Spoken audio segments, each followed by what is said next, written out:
Go. Streaming from South Africa to the world. This is the Stonks Go Moon podcast. What just happened? We break it down so you don't have to.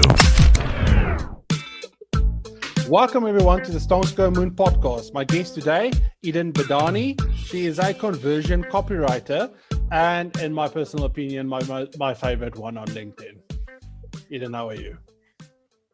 Hi, Rocco. Thanks for having me on today. It's a pleasure. I'm going to get so much trouble for that. Let's get straight into it.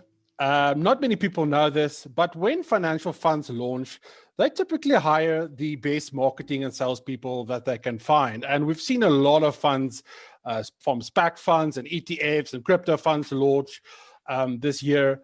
So they usually hire the copywriter first. I don't think people realize or they know that. Why does copywriting matter? Right. So copywriting is of particular importance because, we have to make sure that the messages that we're trying to communicate with the audience are actually relevant to what the audience wants to hear. So if you look at it, one of the easy ways I like to explain is if you think of a Venn diagram. In one circle, we have the things that we or a company wants to say. It matches strategic narrative or matches, what the business goals and KPIs and things like that. And on the other hand, you have what the audience actually needs to hear in order to convert. And so there can be a very, very, very wide gap between those messages, but we're really looking to make sure that we cover kind of that sliver in the Venn diagram where both the kind of the strategic messaging and what the audience is interested in, what they want to hear, what features they're looking for and things are actually highlighted. So we need to make sure that there's that distinct overlap, that we're really focusing on what's most important for a user or a customer or a client's perspective, and not just what the company wants to say or what the company could say about its products. Yeah, because you can give the best return or alpha or whatever, but if you're not getting your message across, what is this fund about? What is the goals? What are we green? What are our green initiatives? Stuff like that. Then that message maybe gets lost. Is that accurate? Accurate description?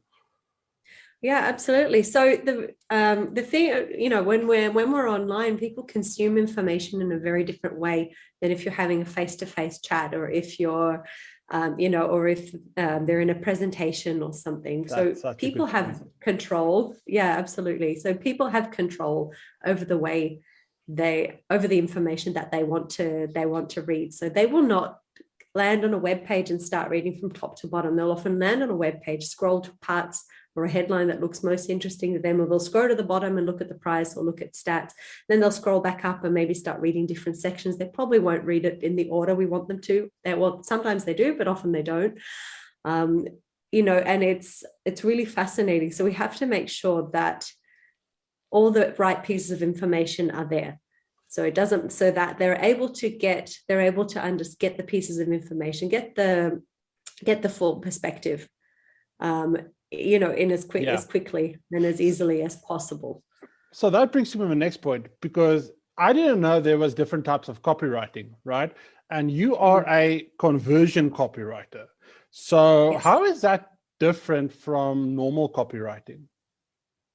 So in terms of normal copywriting, normal copywriting is kind of very, very broad. So it can be anything from developing a brand voice and things like that. So developing tone of voice, some brand messaging guidelines and core messaging elements, things like that, like unique selling propositions or value propositions and things like that.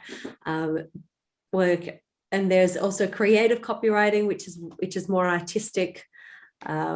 More artistic, trying to really use as many creative juices, using advertising kind of quote unquote big ideas that used to be really popular in traditional advertising, television, print, radio, and things like that. Those big multi-million-dollar campaigns. But conversion copywriting is really about helping the user or the reader to actually take the action that we want them to take. So within the context of the entire customer journey or the buyer journey. So if they land on a landing page, they start at one stage of marketing awareness. By the end of the landing page, they should be at a different stage of marketing awareness and be able to feel confident in whether they're taking that next step, whether it's to sign up, to download this, or to buy now, or whatever. Or to invest my money into this fund, right? Yes. So it's I mean, in layman's terms, there's a certain call to action that you would use, right? Yes. Yes, Okay. that's the core. That's the core of it.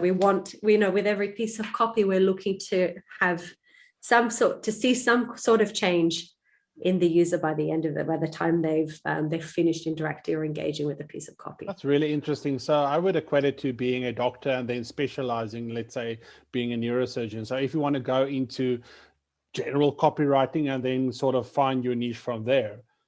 Mm-hmm. So yeah, absolutely. So, I mean, there's a massive industry out there and there's a massive need still for copywriters. And there's young people that they graduate and they actually don't know what they want to do. If some of them want to like get involved in this industry, I mean, what would be the best way for them to go about it? To get started in copywriting, the first thing is to first of all, is to try and read up as much on traditional copywriting as possible. The direct response copywriting is what has formed the base of conversion copywriting today. Conversion copywriting today is still though very different from direct response copywriting, which is often very can push really hard on emotions and kind of hot buttons of psychological problems and things like that. Whereas conversion copywriting is also while it does you involve elements of biopsychology and things like that, it's also very much about using the voice of the customer to help drive connections as well, and not necessarily pushing on specific buttons all the time. Whereas, but in terms of that, so first of all, to read up and study really what leading copywriters are doing today, and the second thing is to practice as much as possible.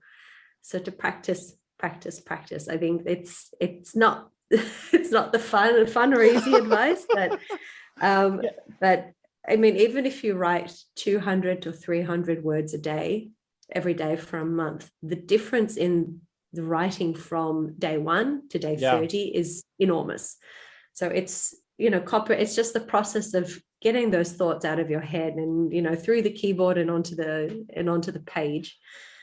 And then being able to do that in a much more concise way. So you'll be able to see the progression very, very quickly. It's actually just a matter of really lots of practice.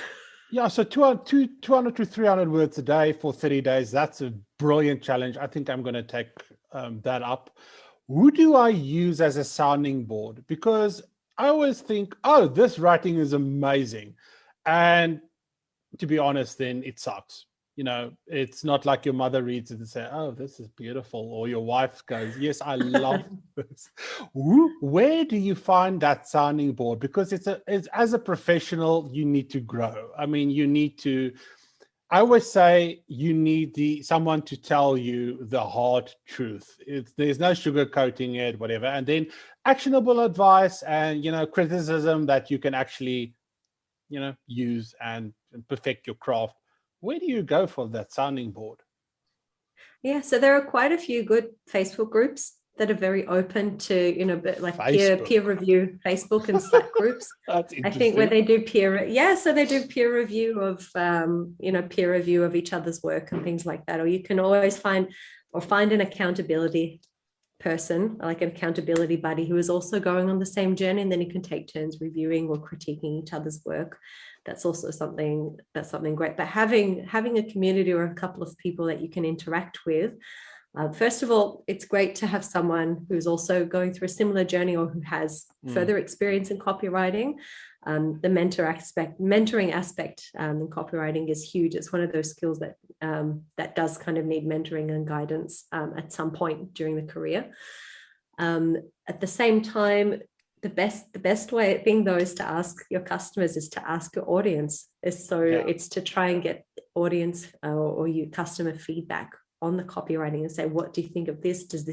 Is this relevant to you? Is this interesting? Is this clear and easy for you to read? And so usually Usually they do that through things like platforms like user testing or 5secondtests.com, where you can pay to have your target audience review your work and call out what they remember of it, and if it's actually clear to them and they understand the point that you're trying to get across. That's actually very interesting.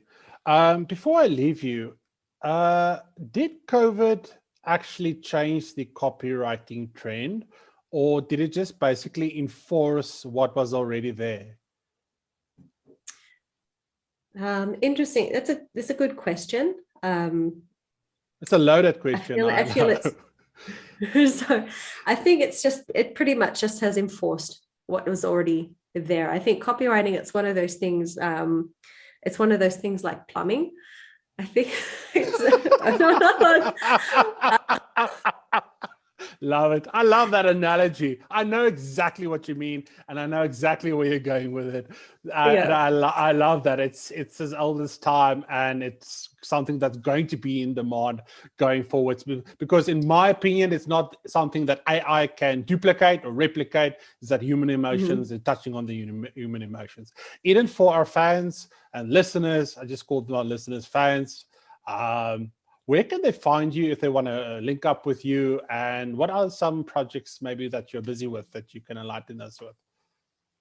Yeah, absolutely. So the best place to get in touch is through LinkedIn. Yeah. I'm very active there, so it'd be great. I'm always happy to interact with and meet new people as well on LinkedIn.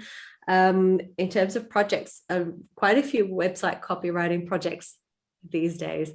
A lot of them are for SaaS and tech companies, but then I also still do quite a few direct-to-consumer brands as well. It's very interesting if a company has a product and then it has customers or users on the other end. That's something very interesting. Yeah, it's a very interesting type of writing. That is big business at the moment. Yeah, absolutely. I will put those links in the comments. Thank you so much for joining me. To our listeners, peace, love, and prosperity. And we'll check you in the next one.